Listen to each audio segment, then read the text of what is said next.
J-E-L-L-O. The Jell-O program, coming to you from the Grand Ballroom of the Hotel Pierre, starring Jack Benny with Mary Livingston and Abe Lyman and his orchestra. The orchestra opens the program with You from the Great Ziegfeld.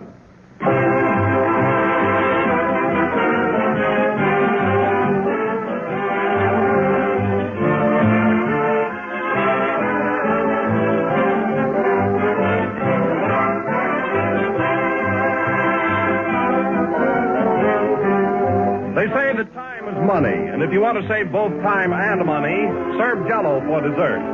Jell-O is easy to make, easy to take, a good-looking, good-tasting, inexpensive dessert that you can make in just a jiffy. Your whole family will go for Jell-O's refreshing true fruit taste. And remember that genuine Jell-O brings you that extra rich fruit flavor that comes from fresh, ripe fruit. So brighten up your dinner table some night soon. Serve a great gleaming dish of colorful Jell-O. It looks so attractive, it tastes so good, and costs so little. Ask your grocer for Jell-O tomorrow. But be sure you get the real thing, except no substitutes. Insist on the one and only genuine Jell-O.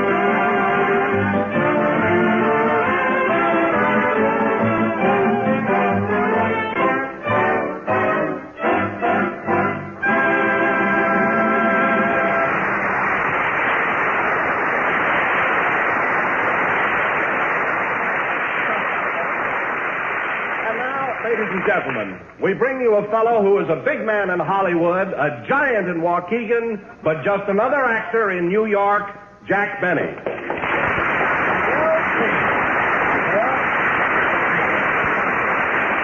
Hello again. This is Jack Benny coming to you from the Grand Ballroom of the Hotel Pierre. And listen, Don, I'm not such a small guy in New York either. Well, then, Jack, how come they won't even let you broadcast from the NBC studios? First, you're at the Waldorf Astoria, now the Pierre. Well, it's because NBC is crowded, that's why. Well, how long are you going to stay in New York, anyway? Until we run out of hotels. I've been hanging around so many ballrooms, I feel like a chandelier. Of course, there's a certain amount of class and prestige broadcasting from a place like this. Come in. Mr. Benny? Yes. On behalf of the management of the Hotel Pierre, I bid you welcome and trust that the broadcasting facilities here are satisfactory. They certainly are. Now, if there's anything I can do for you, don't hesitate to call upon me. Well, thank you. Is there anything I can do for you? Yes, don't mingle with the guests. That's what I get for slumming on the avenue. Anyway, Don, it's still a distinction to be able to do our program from here. Not every entertainer will be granted that privilege, particularly one that I know of. Mm-hmm. And who's that, Jack? Well, I don't want to mention any names, but I don't see how Harry Von Zell can laugh at him every Wednesday night. Oh, Von Zell, that announcer. Yeah. Say, Jack, what product do they sell anyway? Nothing you can put sliced bananas on. Oh, by the way, Jack, did you hear Alan call you a bully last Wednesday? Benny the bully, Benny the bully. Well, it's better than being a scaredy cat. Alan is a scaredy cat. Alan is a scaredy cat. How do you know? Oh, Don, he's an awful baby. Imagine a grown man taking ether when he gets a manicure.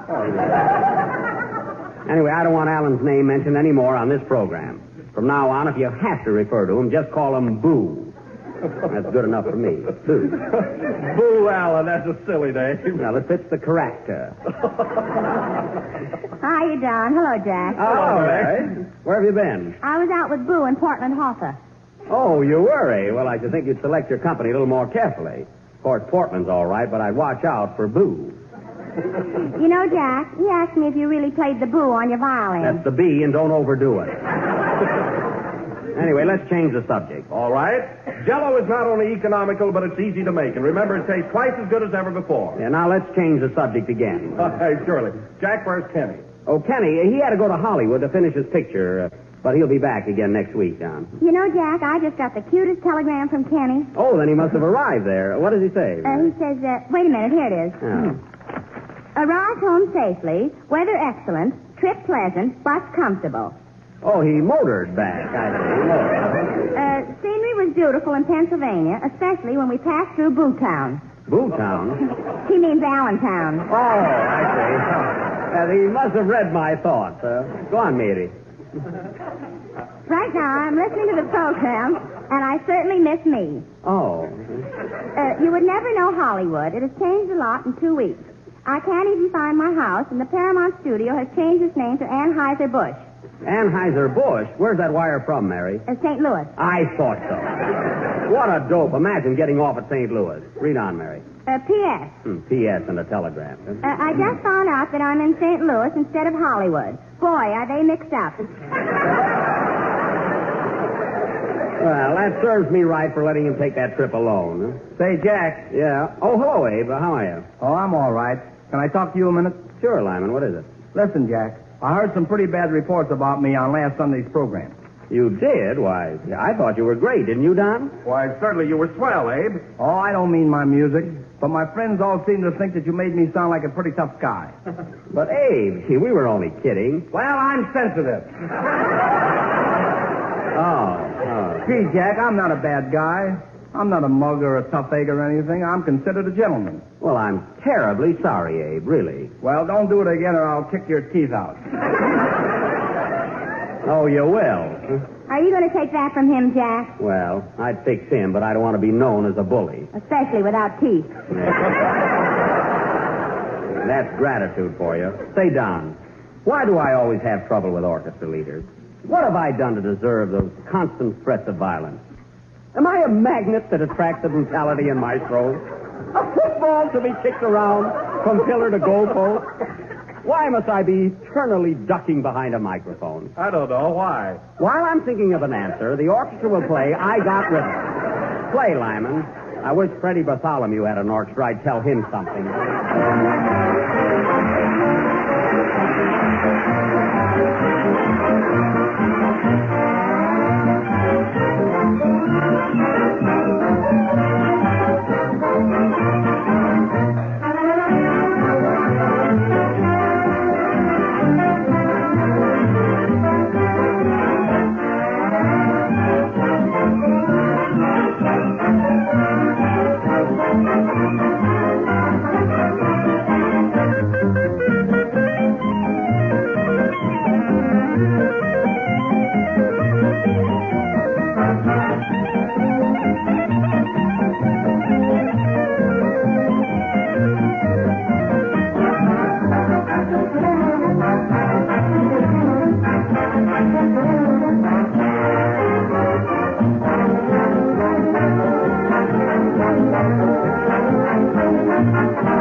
I Got Rhythm from Girl Crazy, played by Abe Lyman and his musical muscle men.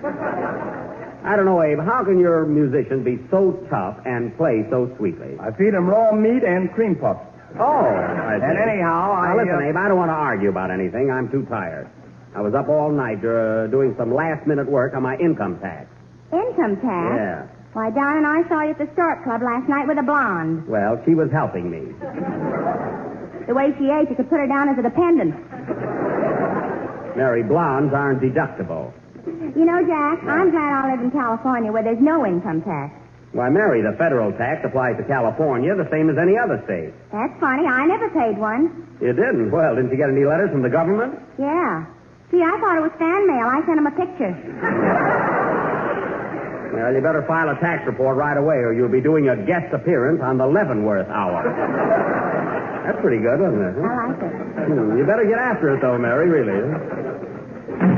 Fine romance with no cheesecake.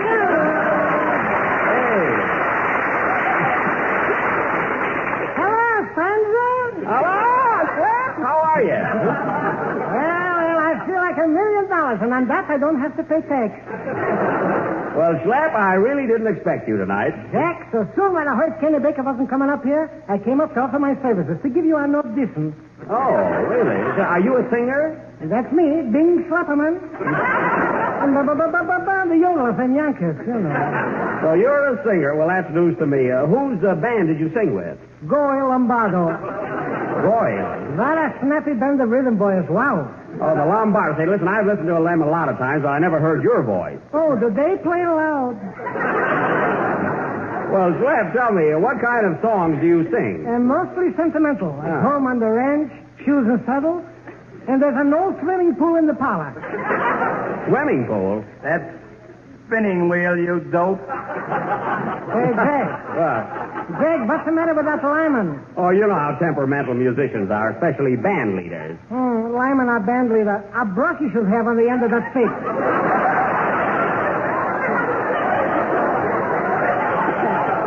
Slap, you said it. Pipe down, Slapperman. Look what's talking. Look at him. He works 2 weeks and already he's a foreman.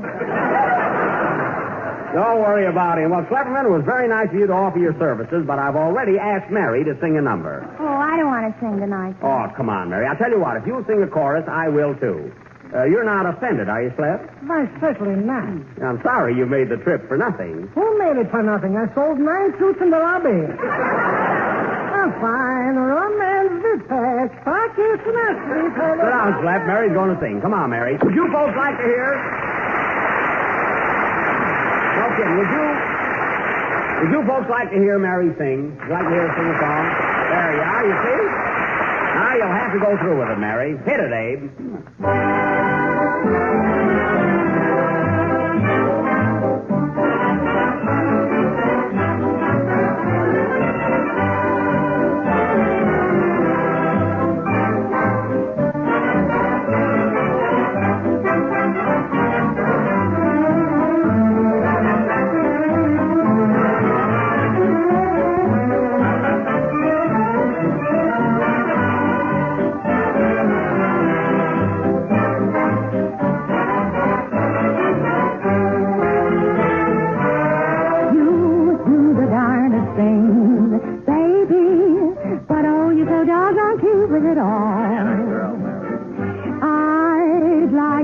Your wings, baby, you're flying so high you do for a fall.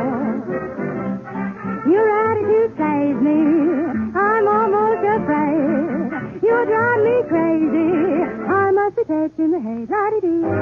You do the darndest thing, baby, but oh, you're so doggone cute with it all.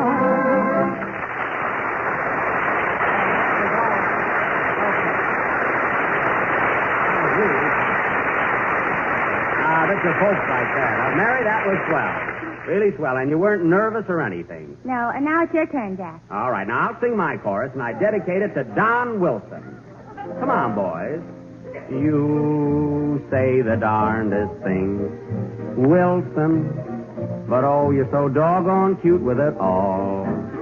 Ha-cha-cha. You're always out to sell Jell-O in winter, spring, or summer, or fall.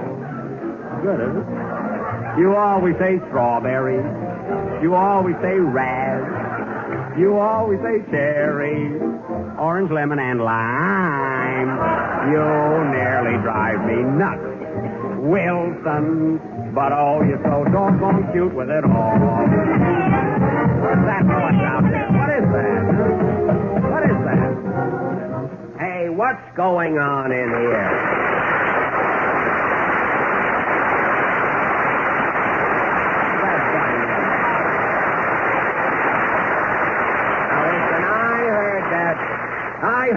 disturbance outside. Now, whoever's manipulating that foghorn in here has got to cut it out.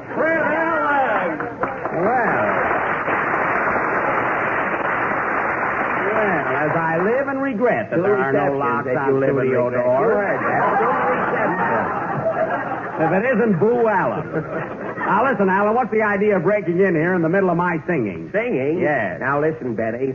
I didn't mind it when you scraped that overnight bag 2 weeks ago and called that playing the D. Yeah. But when you stand here tonight and set that whooping cough to music and call that singing, you're going too far. Oh, you didn't like it, huh? Like it? Why, you make Andy Devine sound like Lawrence Tibbett. Now, look here, Alan. I don't care what you say about my singing or my violin playing on your own program. But when you come up here, be careful. After all, I've got listeners. Keep your family out of this. Now, listen.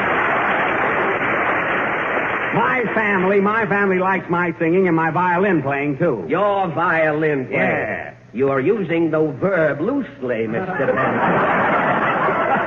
Why, if I was a horse, if I was a pony even, and found out that my tail,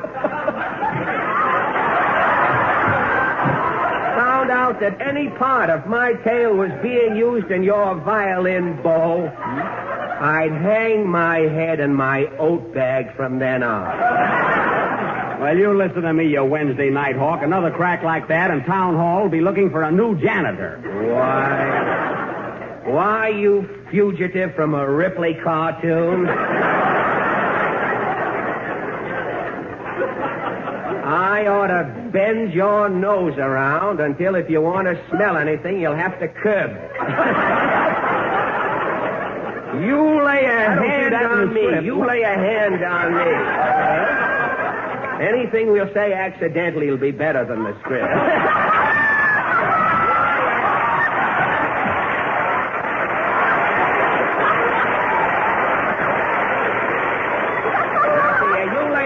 On me, Benny, and you'll be hollering strawberry, raspberry, cherry, orange, lemon, and health. Oh, listen to that smile of beauty. Keep this up, Alan, and I'll ask Don Wilson to fall on you. And if Wilson falls on you, you know what that means. Huh? Oh, boy, press ham. That a girl, Mary, that's a honey. Quiet, coward. Coward? Yes, coward, and she doesn't mean that English entertainer, Noel, either. Now, Alan, I'm up here attending to my own business. There's no place to settle our private affairs.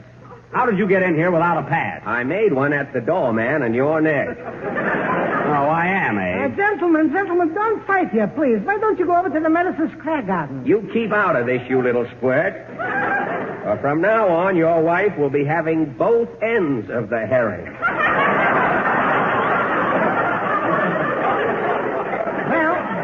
Goodbye, Jackie boy. Take it easy. There goes Schlepperman. I wish you'd follow him out.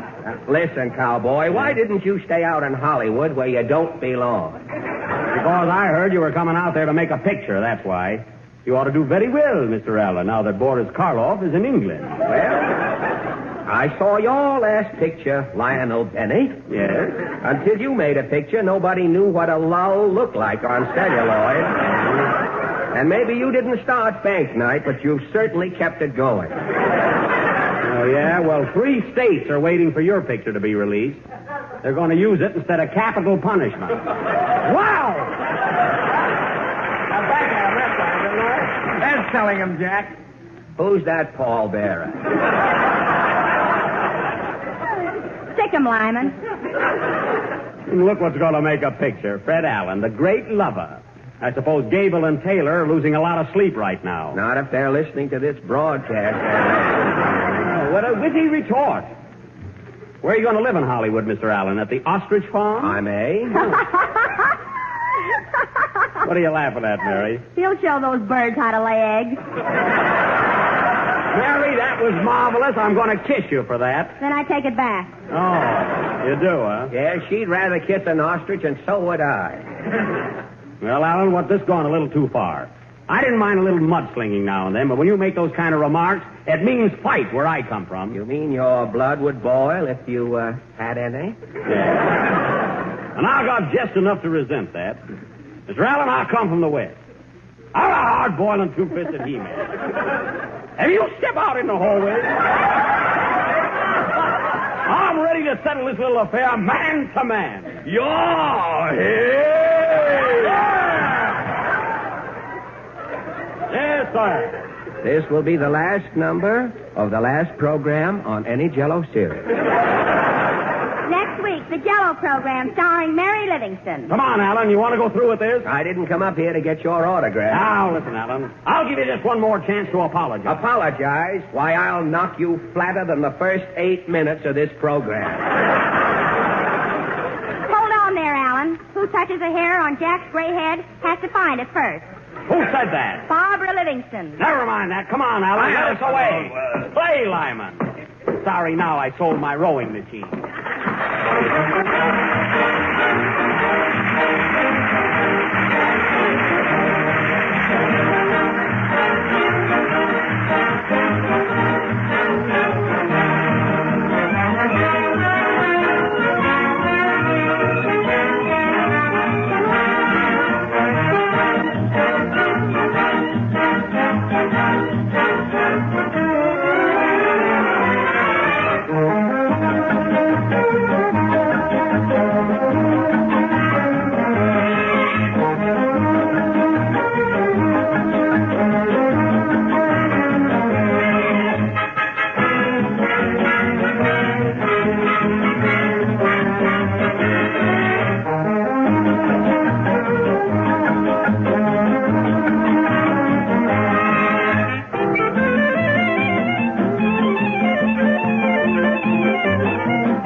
That was Hallelujah from Hit the Deck, played by the orchestra with Abe Lyman at the baton and Benny and Alan at each other's throats out in the hallway. And the winner will tell his version on his own program next Wednesday night. Oh, now, I don't know about that. Jack can certainly take care of himself. It's Alan he has to worry about. Gee, I hope nothing's happened to either one of them, especially Jack. Well, they're both pretty husky, although Jack did look just a little bit worried. Oh, Jack doesn't care whether he wins or not. He's got a due bill on a hospital. Here they come now. Gosh, Freddie, those were the days, weren't they? You're a card, Jackie. Remember that time in Toledo when you walked into the magician's dressing room and stole his pigeons? Do I? Say, they tasted pretty good, didn't they, Fred? The bones I got did, certainly did, yeah. Say, Freddie, you remember the guy in the show with us who used to take in washing on the side? You know, the guy that did our laundry? Say, what's Ben Burney doing now? He's got a band, you know, Ben Burney and all the suds. Say, we didn't make much money in those days, Freddie, but we did get a lot of laughs. We certainly did, until we walked on the stage. Say, Jack. Yes, Mary. What happened to the fight? What fight? Say, Freddie, remember that time in South Bend, Indiana, when you were going with 40? Hey, no kidding, fellas. What happened to that fight? Why, Don, we were never serious about that. And how did you get that black eye? Oh, this. Well, I was writing a letter. Yes, I accidentally dotted his eye, Mary. Now, wait a minute, Freddie. I slapped you more than you did me. Look at your wrist. It's all red. Well, I made you say uncle, unquote, when I pulled your hair.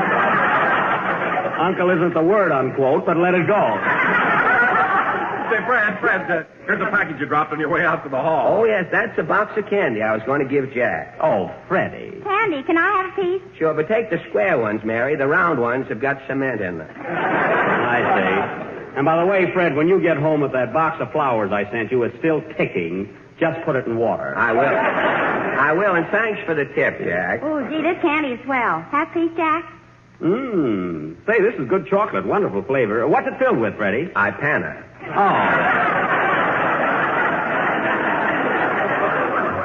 Well, I was going to brush my teeth anyway. I might as well eat it. Well, Jack, I've got to go now. I've got a lot of work to do on my own program. Okay, Fred. Well, thanks for your kind visit and apology. What apology? Never mind. Let's not start that again. Huh? Before you go, Fred, I want to tell you that I didn't mind one thing you said about me during our feud. You didn't? Why not, Jack?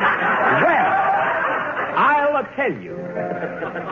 You said the darndest thing, Freddie, but you were so doggone cute with it all. You said the meanest things, Jawacky. Riding high, but you're due for a fall. I owe you some words. You said I was bloodless. You said I was tight.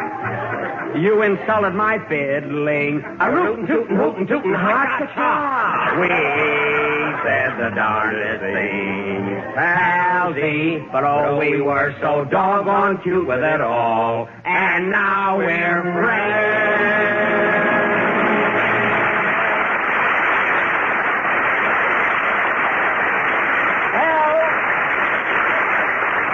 Fred, I didn't know you could sing that good. Thanks, Jack. Well, I've got to leave you now. And, oh, by the way, Mr. Lyman. Yes, Fred? Now, listen, Tuppy.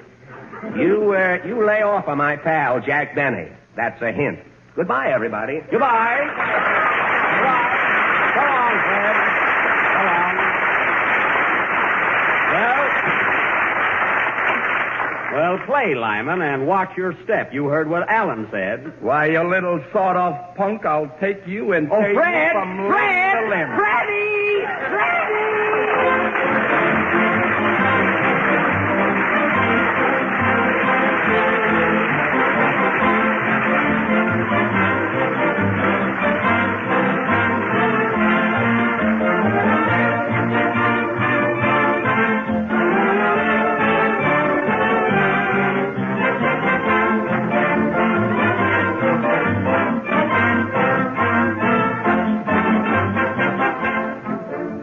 St. Patrick's Day is only 3 days away, so you better begin now to get together your shamrocks and Irish colors. And here's a Jell-O dessert that has the touch of color in keeping with the occasion, called Emerald Fruit Cup. You make it this way. Just dissolve 1 package of lime Jell-O in 1 pint of hot water and then pour into a shallow pan. Chill until firm, and then cut the Jell-O into cubes. Arrange the cubes of lime Jell-O in sherbet glasses, alternating with grapefruit sections. Serve plain or for a distinctive touch, pour over each portion 3 or 4 tablespoons full of ginger ale. Refreshing lime Jell-O with juicy grapefruit. It's a grand combination to start a dinner with, and equally delicious as dessert. Serve Emerald Fruit Cup for your St. Patrick's Day dinner, but be sure you make it with genuine lime Jell-O. For lime Jell-O, like all of Jell-O's 6 delicious flavors, has that extra rich fruit taste. Ask for Jell-O by name and look for the big red letters on the box. They spell Jell-O.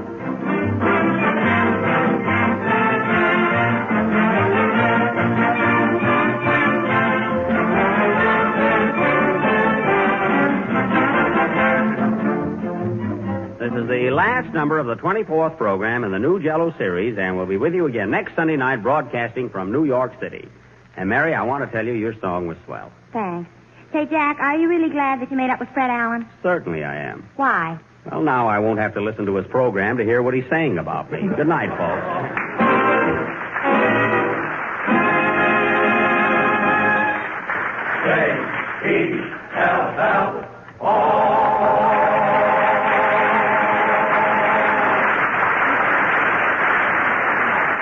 Here's a special announcement for our Canadian listeners. All Jell-O sold in Canada is made in Canada. Select some fine romances from Springtime, written by Jerome Kern. This is the National Broadcasting Company.